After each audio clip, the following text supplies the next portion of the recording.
Now, I don't know about you, but when I was in high school, we had required reading. And one of the books that we had to read was this book called Great Expectations. And in this book, you find out about this young man and all of the things that he hopes to come with his life and how difficult this whole journey is. And this is the reality of our lives, isn't it? That we expect certain things out of life. We expect certain things out of people. Where do these expectations come from? This idea inside of our heads that things ought to be, that people ought to be a certain way.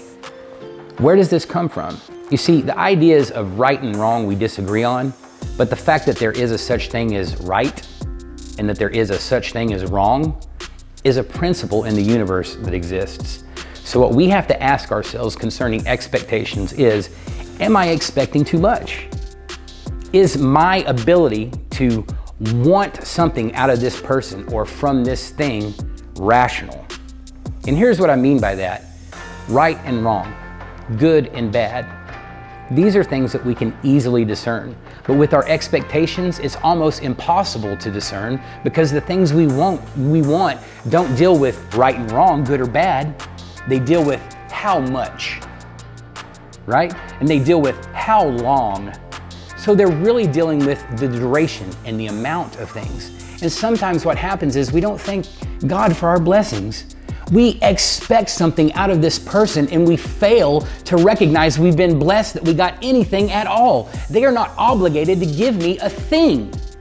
My expectation, the fact that I even have one, shows that I am selfish. Because people are for me to consume. And people are not here for us to consume. This is why expectations always let you down. I used to be a pastor, and one of the things that I would say to people when I would marry them is this: you got a picture in your head of what your spouse ought to be. And here's what you're gonna do. You're either gonna tear up the picture or you're gonna tear up the person.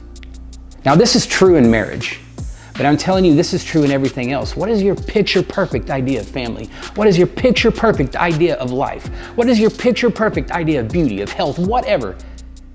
Tear up the picture or tear up the person.